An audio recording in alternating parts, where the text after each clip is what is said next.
अली महमूद खान साहब, ये तौहीन अदालत वाला जो आर्गूमेंट है, क्या वाकई इसमें अब वजीर आजम तो ये कह रहे हैं कि वो तो तैयार हैं इसके लिए, वो घर जाने के लिए भी तैयार हैं, लेकिन कानूनी तौर पर क्या ये आर्गूमेंट ठीक है कि तौहीन अदालत नहीं लग सकती, क्योंकि वफाकी हुकूमत का मतलब काबीना है और फिर किसी एक शख्स को इसमें पिन पॉइंट जो है वो नहीं किया जा सकता, और अगर किया गया तो फिर ये पहले वाले फैसलों की खिलाफ वर्जी होगी। देखें, थोड़ा सा तारीख को भी दुरुस्त करते हुए चलें। सबसे पहली बात यह है कि पॉलिटिकल डायनामिक्स चेंज होती रहती हैं। मैं बात जल्दी करूंगा, टाइम कम है। आज मुझे कोई सूट करता है, मैं कोई एक बात करूं, कुछ और, लेकिन माजी में जो आपने स्टैंड लिया होता है वो तारीख का हिस्सा होता है। मोहतरम मियां नवाज शरीफ साहब ब्लैक कोट पहन के, काला कोट पहन के सुप्रीम कोर्ट गए थे।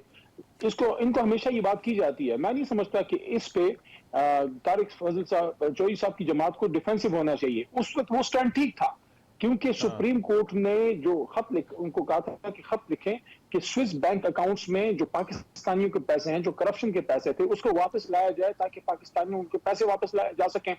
ये मुस्लिम लीग नून का एक प्रिंसिपल स्टैंड हुआ करता था, जिसपे सब लोग, हम भी इसी स्टैंड, हमारा भी ये स्टैंड था कि स्विस अकाउंट्स हो या कोई भी अकाउंट्स हो, पाकिस्तान से बाहर अगर पैसे मनी लॉन्डर हुए हैं, सिफर आउट हुए हैं, उनको वापस लाया जाए। अब वो जो फैसला जो किया गिलानी साहब ने, उसको ना मानने का, और जरदारी साहब की बात मानी और सुप्रीम कोर्ट का हुक्म नहीं माना, उस पर इनको तौहीन मिली। अब यहाँ पे ये बात आज शहबाज साहब कैसे कह सकते हैं? क्या वो ये कहते हैं कि उस वक्त मियां नवाज शरीफ का स्टैंड गलत था, उनका स्विस अकाउंट्स करप्शन का स्टैंड गलत था? अगर कोई पाकिस्तान का वजीर आजम जो है वो पाकिस्तान के पैसे वापस लाने के लिए एक स्टैंड नहीं लेता, खत नहीं लिखता और अपनी जमात की प्रायोरिटीज को ऊपर रखता है, तो ये तो वो प्रिंसिपल स्टैंड है कि आज या फिर आप ये माफी मांगे कौम से कि भाई उस वक्त हमारा स्टैंड गलत था, हमें करप्शन के पैसे वापस लाने के लिए जो है सुप्रीम कोर्ट में जाके नहीं जाना चाहिए था, हमें पीपल पार्टी के साथ खड़ा होना चाहिए था जमहूरियत के वसीतर मफाद में। एक तो ये बात। दूसरा, भुट्टो साहब की हमेशा बात की जाती है, मैं भुट्टो साहब की बहुत सी चीजों का मोतरफ हूँ, खत्म नबूवत के कानून का, न्यूक्लियर टेक्नोलॉजी का, पैन इस्लामिज्म का, आईन पाकिस्तान देने का। लेकिन उनके दौर में जब कत्ल हुआ अहमद रजा कसूरी साहब के वालिद साहब का, तो वो वजीर आजम थे, उनकी अपनी वजारत उज़्मा में वो FIR कटी थी। यहाँ सब लोग जुडिशल मर्डर की बात करते हैं। कभी उस शख्स से किसी ने पूछा जिसके झोली में उसके बाप ने जान दी थी, और वो उसके बाप ने वालिद का खून ला के कौमी असम्बली में खड़े होकर कहा था कि मेरे वालिद बोतल में खून लेके आ गए थे कसूरी साहब। तो बात यह है कि उस पर पॉइंट हो सकती है कि क्या फांसी की सजा मिलनी चाहिए थी, उम्र कैद होनी चाहिए, क्या होना चाहिए था, लेकिन उनके दौर में एक शख्स का कत्ल हुआ, वो भी तो किसी का बाप था जो फौत हुआ, शहीद हुआ था। ये भी मुस्लिम लीग नून का प्रिंसिपल स्टैंड रहा है कि वो हमेशा भुट्टो साहब के खिलाफ उसके साथ खड़े रहे। लेकिन आज उनको पॉलिटिकल डायनामिक्स में सूट करता है मजलूम बनना, तो उनके साथ खड़े हो गए। देखिए, बात यह है कि सुप्रीम कोर्ट क्या कह रही है। राइट, सुप्रीम कोर्ट क्या कोई अपनी मर्जी मनवाना चाह रही है? वो ये कह रही है कि आईन पाकिस्तान में आप लोगों ने लिखवाया है, सुप्रीम कोर्ट ने नहीं लिखवाया कि जब असेंबली डिसॉल्व होगी तो आपने 90 दिन में इलेक्शन करना। मगर को सूट नहीं करता आवाम के पास जाना, जो चीज सुप्रीम कोर्ट तो नहीं है। कानूनी तौर पर आपको क्या लगता है? देखिए, हुकूमत इसमें तौहीन अदालत का कहीं इतलाक आपको होता हुआ नजर आ रहा है इसमें हुकूमत के ऊपर? अगर मफरूजा ही है, उम्मीद तो वैसे है कि कोई इत्तेफाक हो जाए, लेकिन अगर नहीं होता, अगर कोई नतीजा मुज़ाकरात का नहीं निकलता। जी, और सुप्रीम कोर्ट में जब मैं बैठा हुआ था, मेरे से कोई बात किसी ने पूछी, साथी वगैरह उधर आए होते हैं, मैंने उनको अपनी गट फीलिंग बताई कि मैं, जो मेरा अंदाजा है, देखें ये आदमी मजबूत आदमी है, स्टैंड लेने वाले आदमी है जो चीफ जस्टिस साहब हैं। मैंने उनको कहा कि बंदे ने स्टैंड ले लिया है आईन के लिए, लेकिन वो एक्सट्रीम रिस्ट्रेंट का मुजाहरा भी करेगा। मेरा अंदाजा था, मुझे लगता था, क्योंकि मैंने सुप्रीम कोर्ट की सारी प्रोसीडिंग तकरीबन सब देखी है, कुछ एक दो पेशें छोड़ के, तो उनको मैंने देखा है कि वो आईन पे मुल्क को चलाना भी चाहते हैं, आईन पे फैसला भी देना चाहते हैं, लेकिन वो अपॉर्चुनिटी भी साथ साथ सुप्रीम कोर्ट की तरफ से पॉलिटिकल पार्टीज को मिल रही है कि आपकी जिम्मेदारी है। देखें, आईन पाकिस्तान पे जिम्मेदारी इंप्लीमेंट कराना सुप्रीम कोर्ट से ज्यादा पार्लियामेंट की जिम्मेदारी है, क्योंकि आईन बनाने वाली जगह तो पार्लियामेंट है, वहां से आईन बना है, आप खुद उससे भागे हैं। क्यों? क्योंकि फिर वही बात है, वो क्या कहते हैं कि हर बात की तय में एक बात होती है, वही सारी बात होती है कि आप अगर इलेक्शन करेंगे तो अवाम के पास जाना पड़ेगा, अवाम के पास जाना पड़ेगा, तो डॉक्टर साहब के जो लीडर है उनको रात को नींद नहीं आएगी। ये मसला है सर वो तो आज उन्होंने कहा 2018 वाला इलेक्शन भी खोलें। आज तो वजीर आजम ने अपनी तकरीर के अंदर कहा है कि 2018 और स्पीकर से मुतालबा किया है कि 2018 के इंतखाबात की तहकीकात जो नतायज हैं उसकी तहकीकात करें।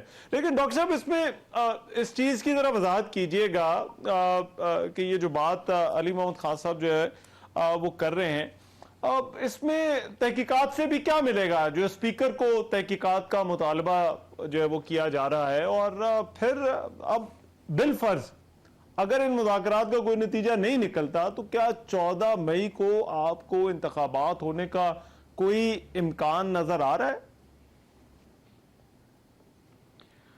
हाँ, मुख्तसर सी बात मैं करूंगा कि अली मोहम्मद खान साहब ने ये बात की कि केसेस जो हैं उस पर कोई करप्शन का उन्होंने हवाला दिया।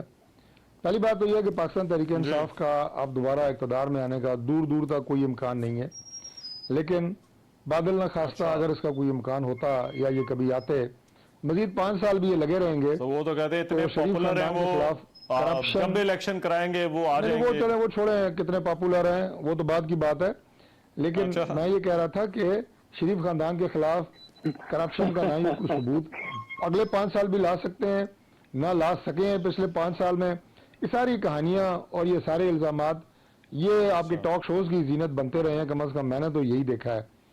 भुट्टो साहब की जो बात है वो उन्होंने उसको थोड़ा जज्बाती रंग दिया है, लेकिन किसी हवाले से भी वो भी इस बात को नहीं कह सकते कि उनका जो फांसी का हुक्म था सुप्रीम कोर्ट का वो कोई अदल में मबनी फैसला था।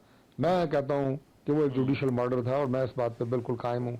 मैं पीपल्स पार्टी से नहीं हूं, ना मेरा कोई उनसे एज ए जमात कोई एफिलिएशन है, लेकिन ये बात जो है ये हिस्ट्री है और हिस्ट्री के आपको पता होना चाहिए कि हिस्ट्री में जो हकायक हैं वो सही हैं या गलत हैं, चाहे वो किसी के साथ भी हुए हो, लेकिन कम से कम आपको ये पता होता है या होना चाहिए कि क्या सही हुआ था और क्या गलत हुआ था। दूसरी बात जी, 14 जो मई को आपके इलेक्शन की बात की है, तो अब जो वक्त रह गया है मैं समझता हूं कि अमलन भी बहुत मुश्किल है कि 14 मई को इलेक्शन का इनेकाद हो सके। उसमें जितनी मशीनरी आपने मूव करनी होती है, जो इंतजामी मामलात आपने इलेक्शन से 2 हफ्ते पहले सेट करने होते हैं, वो आपने मतलब कम से कम 1 महीना पहले आपने ट्रिगर करने होते हैं। तो इतना आसान तो नहीं है, जाहिर है। आपको पता है कि हमारी जो पंजाब की आपने बात की कि सबसे ज्यादा पंजाब के इलेक्शंस की बात होती है, तो आपकी 148 के करीब नशस्तें तो आपकी कौमी असम्बली की हैं, तो सिर्फ पंजाब से हैं। तो आप अंदाजा लगाएं कि पाकिस्तान की 50% से ज्यादा आबादी यहाँ रहती है और बहुत अहम जाहिर है यहाँ के जो नताइज हैं वो पाकिस्तान की सियासत पे अपने असरात रखते हैं। तो इतने बड़े इलेक्शन की जो मैनेजमेंट है वो इतने कम वक्त में, मैं एडमिनिस्ट्रेटिव मेजर्स की बात कर रहा हूँ, मुमकिन नजर नहीं आती। अच्छा। बाकी सुप्रीम कोर्ट के भी आज रिमार्क्स जो मुझे नजर आए हैं, उन्होंने कहा कि हम कोई टाइम लाइन नहीं देंगे और मामलात को देखेंगे कि हम किस तरह डॉक्टर साहब मैं जरा इस बहस